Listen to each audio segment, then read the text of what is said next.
Our speaker this morning is UUCJ member Jennifer Wolfe. Jennifer is a writer, facilitator, business owner, and community leader who has been helping to facilitate change for people and organizations for the past 25 years. She's also been keeping a journal since the age of 10. A journalist by training and a rabble-rouser by nature, she's the founder and executive director of Women Writing for a Change Jacksonville. Through her work in the community, she attempts to leverage her skills to help others who want to use writing for their own personal growth, creative expression, and self-directed change. Jennifer also conducts many programs in the community to ensure writing circles are accessible to a wide, diverse audience, and she's especially pleased to facilitate writing circles for incarcerated women at the Community Transition Center. She also hosts 2 art shows a year in her historic home, featuring many local women artists. And last year, her organization produced an annual anthology of local women's voices, continuing a publishing tradition that was actually started by poets at this church some 30 years ago.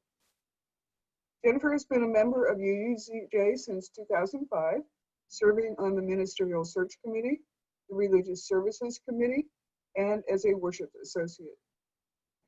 A social entrepreneur and a ukulele fan, she's also reared 2 children, kept a journal, written a blog, started a happiness project, launched a recycling program, and tends her native garden.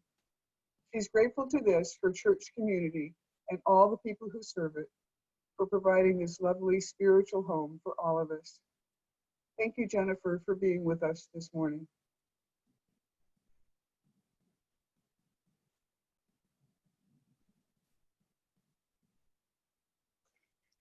Good morning, everyone. Thank you so much for this opportunity.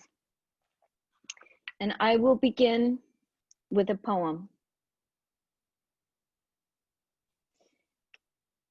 I thank you, God, for this most amazing day, for the leaping greenly spirits of trees and a blue, true dream of sky, and for everything which is natural, which is infinite, which is yes.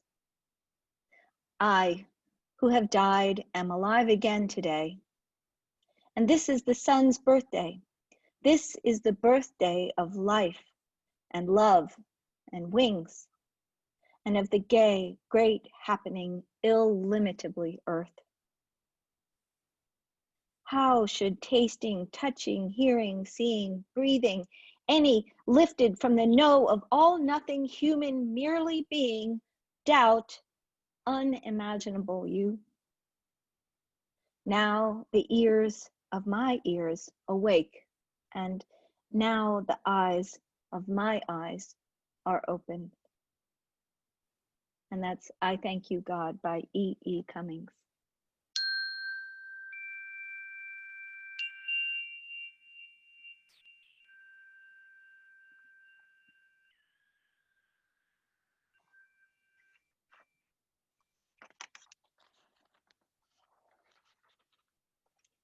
Thank you again for being here today. It is my pleasure to serve my church community in this way, especially saying thank you to the members of this church community for their service.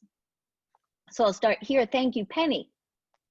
Thank you, Penny, for your competence, not only as a worship associate, but for your service as president of our board through this very challenging time of our church's history. Since you began, I have admired your steady hand, your dedication to our church, and your willingness to work hard on our behalf. Thank you for that. And yes, thank you. Thank you, Crystal, too, for your help today, your patience in putting this service together with me and with Penny, and for bringing your own particular gifts to our community. I believe it is so important for all of us to contribute our gifts to this healthy church community. I've divided my little spiel today into 8 different parts. For those of you who need a list to check off as we complete. And that will include a few bits on my own journey toward gratitude practice, some poetry, yes, some background on the science of gratitude, thank yous to specific members of this church, and some tips on, wait for it, you'll be surprised, some writing techniques to help you better your gratitude practice. And of course, there are very many ways to practice gratitude, but as a writer, this is what I know, and I want to bring that to you and remind you that anyone, anywhere can do that. And the science backs me up on that. As we saw in that wonderful moment of wisdom video earlier, it's not only helpful for your mental health, but for the other areas of our lives, and I believe including our spiritual health. And I certainly know that thanking each other is a way to create a more stronger, connected community, as we are conscious of thanking each other and being grateful for this community that we have. Part 1, beginning my own gratitude journey. I thank you, God, for this most amazing day. That poem and those lines were part of my own spiritual beginning toward a practice of gratitude in my life. I first heard it on a writing retreat, and it inspired a little writing practice that I do in my journal that I went through today and made a little found poem for you. This was from my August journal. Good morning, Divine Mother, and thank you for this day of sunshine, of returning, of responsibility. I am grateful for this day. I thank you for this day of gray skies, of green possibilities, of red hearts, of divine reckoning, of opportunities gained, of opportunities lost. Thank you for fresh starts, for new beginnings and clean slates. This day of quickening, of coming alive, of taking action. I thank you for this day of noticing, of taking thoughtful action, of shining moments in the now, of gratitude, of digging into my own roots. I thank you for this day of action, of completion, of execution, of divine mothering, of reordering, of leading. I thank you for this day of sweet, milky coffee, of bitter regret, of unsettled thoughts, of service, lightning skies, and the gentle touch of God's reality. Dear Divine Mother, I thank you for this amazing day. I am grateful. I am grateful. I am grateful.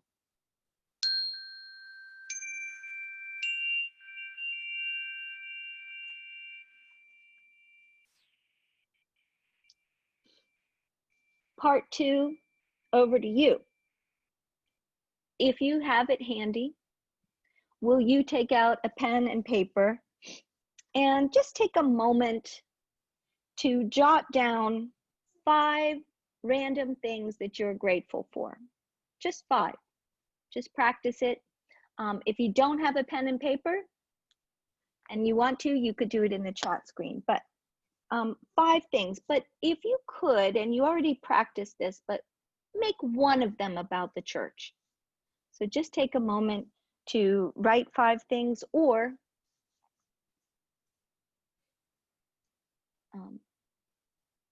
do it in a way that is right for you. I'm going to enjoy looking at everybody on the screen.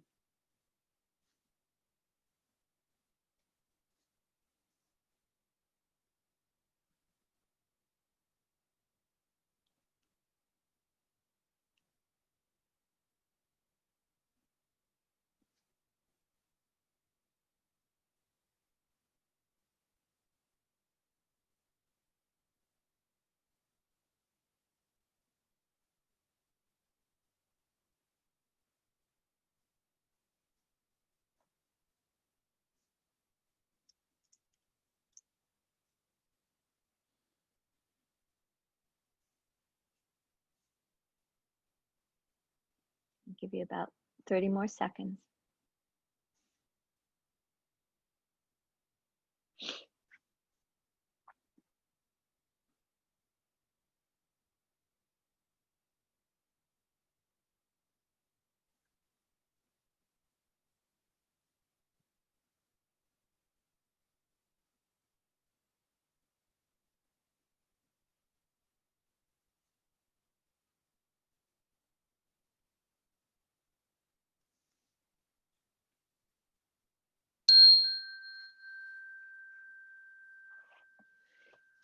Okay, raise your hand if you feel slightly better having written that down. Come on, you could do it the old-fashioned ways. Okay, good. Well, that's a beginning. Okay, so, you know, some people these days are not big fans of science, but I am, even though I was not a good science student. I was too focused on writing notes. But I do believe in the science of gratitude, and I want to share some things that I learned while researching this. In particular, how can writing gratitude or having a gratitude practice that includes writing help you? So I looked at this article by the, well, it's called The Greater Good Magazine, Science-Based Insights for a Meaningful Life. And the article's called How Gratitude Changes You and Your Brain. By the way, Greater Good Magazine is published out of Berkeley, and it's a wonderful organization, the Greater Good Science Center, and I'll put the link in at the end. The interesting thing about them is their commitment to doing scientific research about social and emotional well-being that you can apply to your personal and professional life. In other words, the science of happiness. Okay, so what they basically learned when they did an experiment was after 12 weeks of writing, in addition to, for the control group, in addition to other mental health practices, seeing a therapist, stress management techniques through exercise or anything else, writing about it showed a noticeable difference. And it says, practicing gratitude on top of receiving psychological counseling carries greater benefits than counseling alone. Okay, even when it's just a tiny little bit of gratitude. So here's why, 4 reasons. Gratitude, they say, unshackles us from our toxic emotions. So in other words, when you write about how grateful you are to others and how much you've been blessed, it's harder for you to ruminate on your negative experience, right? If you're thinking positive thoughts, it's harder to think negative ones. Number 2, gratitude helps even if you don't share it with anybody. So in other words, if you write a letter of gratitude to someone and you don't even show it to them, it still helps your own brain and mental health well-being. It does take time. So if you do this, let's say, just for example, you wanted to include a writing practice now into your daily life, you just have to remember to be patient. It might take some time for the wheels to turn, but give it at least 12 weeks. And I'm going to show you how later on in here. And the other thing that they noticed is it has a lasting effect on the brain. It suggests that practicing gratitude trains your brain to be more sensitive to the experience of gratitude down the line, which improves your mental health. It seems so simple to simply say, I thank you, or I'm grateful for. Okay, so now back to your list. I would like you to look at your list and circle one church thing, or highlight one church thing and one personal thing that you are particularly grateful for. I'll give you about 20 seconds.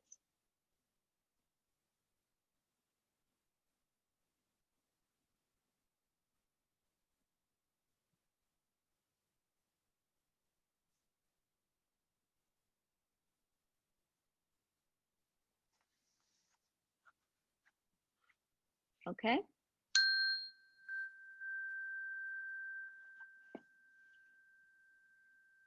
That was part 4. Moving quickly to part 5, and this is the most important part of this day. Let's take a moment to thank some of the people that have been helping during this particularly challenging time of COVID.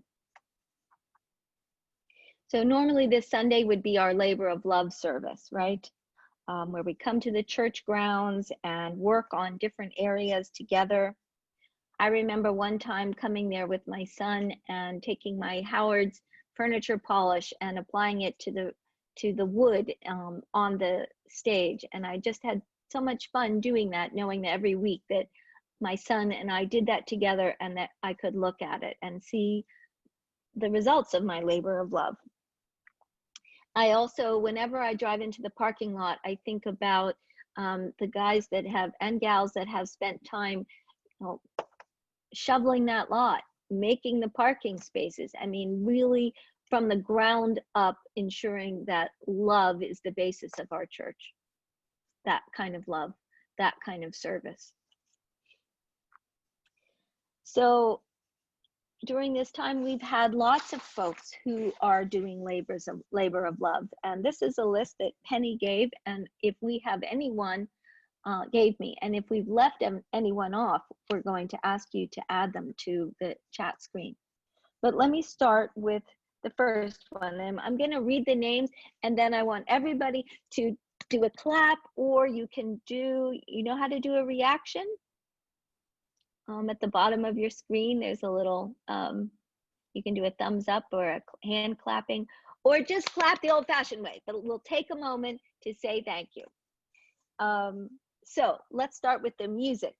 Of course, we have Jeannie Hubner, Hope Clayton, Ann McKinnon, Sharon Scholl, Cece Severin, Ken Connors, and Miss Para as well, who is helping this morning. So let's just take a moment to say thank you to them.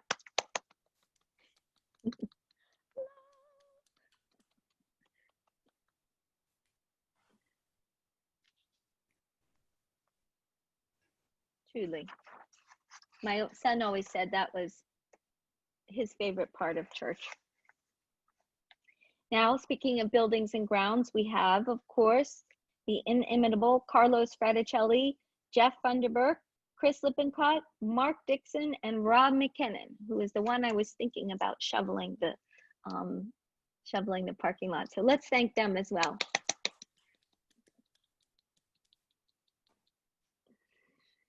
Moving on to our search team, we have Penny Reed, of course, Tessie Bond, Gary Rhodes, Robert Prager, and Nancy Murray Settle. Thank you, each and every one of you. From finance, we have Tom Larson, who's been the backbone of that for so many years, Terry Mitchell, and Liz Dion. Thank you so much. Hi, Tom. And of course, we can't forget our board of directors, Penny Reed, Tessie Bond, Gary Rhodes, Vince Ober, Jennifer Tucker, Liz Dion, Karen Smith-Scott, and Blanche Williams. Thank you so much for that. We need our leadership so much. And then we have the worship team. We have Kristen Lipinski and Jeff Funderburk, who have been leading that team, as well as Karen Smith-Scott, Hope Clayton, and Nancy Murray Settle. Thank you, all of you. And for worship associates, we also have Penny, let's not see the same show of hands. Penny, Blanche Williams, Karen Smith-Scott, Nancy Murray Settle, Sharon Scholl, Meg Rohall, myself, Lois Heft, Donna Janeski, Michael Franklin, and Katie Dalby, who just rolled off the leadership for this team. So thank you to all of them.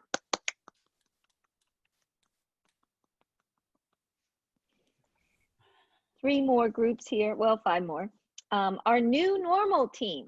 We have Vince Ober leading that team with Terry Mitchell, Donna Janeski, Janine Leland, Sharon Scholl, Michael Franklin, Martha Aiken, Chad Mintier, and Cheryl Anthony. Thank you all so much.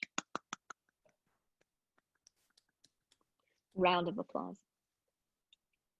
The COVID care calling team. Now this group has made 2 rounds of phone calls to everyone in the service, because what this shows you is that we listen to feedback, because there were some folks that gave feedback that they thought that they'd been forgotten, and this team has made sure that everyone has been reached out to that we possibly can reach.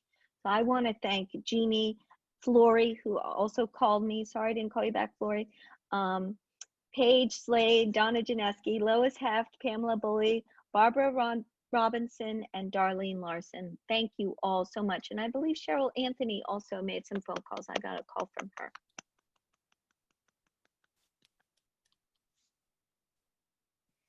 And then our staff. We can't forget our staff. Virginia DeRoy, administrator. I spoke to her this week, and I did personally just want to say thank you, Virginia, because if we don't have competence in that church office, we just can't go on, and she covers that base beautifully. We have Tina, our communications director, just taking us to a whole new level in terms of our communications. And of course, Judy Anderson, we need you as bookkeeper. Crystal Bakes as our new technical support person. And I think that's all from that team, but thank you all so, so much. Round of applause.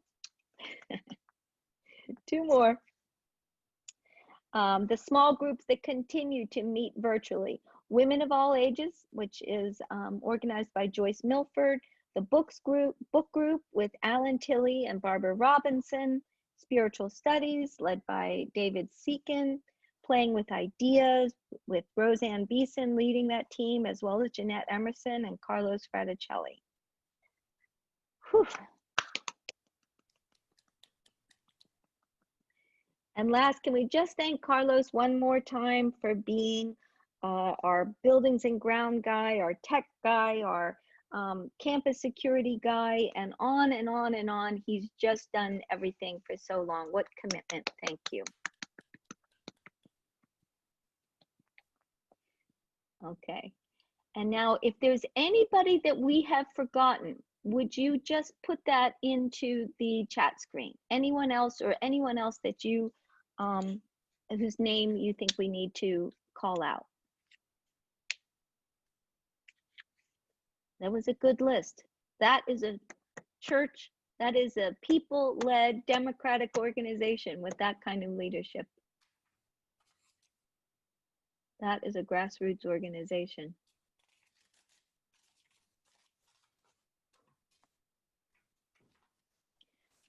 Okay. So now back to you.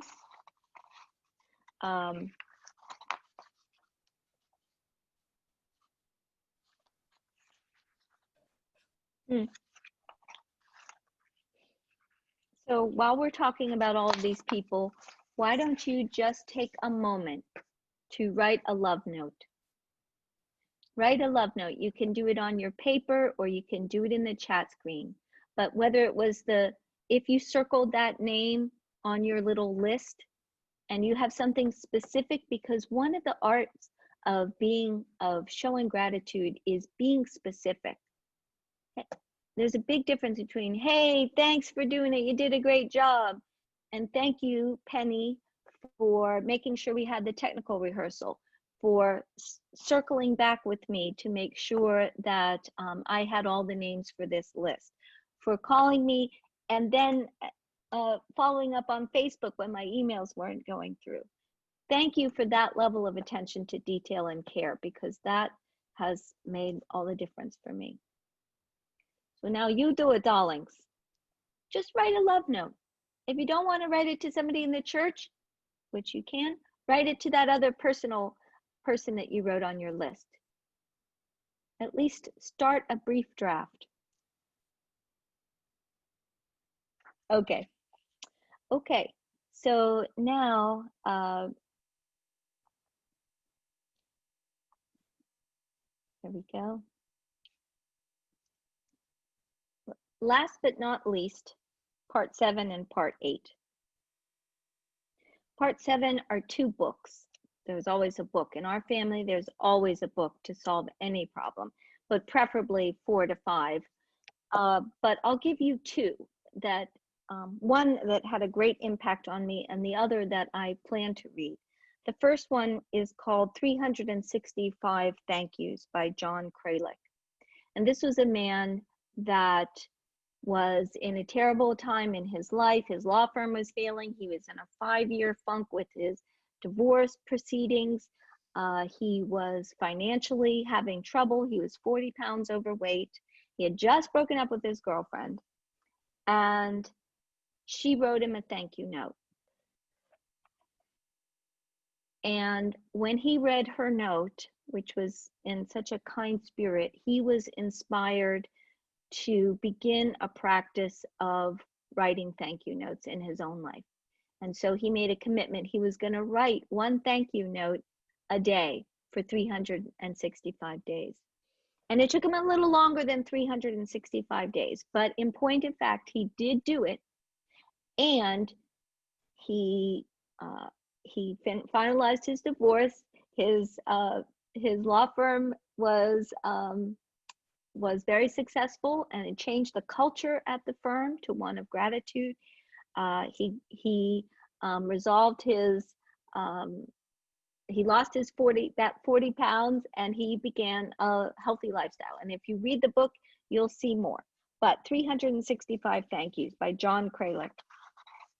The other one is by Haley Bartholomew, and it's called 365 Gratefuls. Now, this is another technique, but what she did was she bought a Polaroid and she took a photo, one photo a day, of something that she was grateful for, and she put that into an album, and she began noticing, because that's the benefit of writing or documenting, is you begin to notice more and to follow the idiosyncrasies, the synchronicities that occur. Okay, so that's 365grateful.com. And she says, taking one photo every day of something I was grateful for really reprogrammed my brain. Seeing and celebrating the good in my life affected not only the way I felt spiritually and physically, but it improved my relationship with others also. The idea has spread all over the world, and it's been amazing to see how the practice of gratitude has helped people in all different walks of life. So I do suggest that you check her out. And last but not least, part 8, some specific techniques. And I'll write these down. The first one is, well, I'll let you write it down, is a gratitude alphabet. You know, you can go down the alphabet. This is what I did at the very beginning. A, I'm grateful for all the people of this community. B, I'm grateful for my babies. Don't tell my kids I call them that. C, I'm grateful for the care that my father always gives to me, etc. So you can do that. That's 1. 2, not every day. You don't have to do this every day. For a while I did. Just write 3 to 5 things that you're grateful for. Do it 2 to 3 times a week. Like, there is such a thing maybe of overdoing it a little bit, the science says. But 2 to 3 times a week, write 5 things. That is going to have a marked improvement on you. Number 3, write a love note. Maybe you all are already doing this, but you can just write a sticky note. I remember when my daughter put a sticky note on my bathroom mirror to say, "Mom, good job with Matthew's birthday." I mean, that was 6 years ago, 8 years ago, and I just remember that she remembered, she noticed. That was so thoughtful. 4, actually writing the thank you notes and even sending them, like John Kralik. 5, just develop a gratitude practice. Whatever way that you do that, maybe it's in prayer, maybe it's 3 things in your mind every night before you go to sleep. Maybe you write it in an email to yourself, but document it as a way of encapsulating who you are and where you are and how you are in the world. And most of all today, let's make it a practice to thank the people who are serving this church. Perhaps if we can all commit to practicing gratitude at this church individually and collectively, developing that attitude of gratitude toward each other, thanking people specifically for their labors of love, we can build a solid foundation for our future and a stronger, more connected, and happier community. It can start with the written word. Thank you for this day of sunshine, of connected community, and of shared growth. May you go in peace and gratitude from here. Thank you.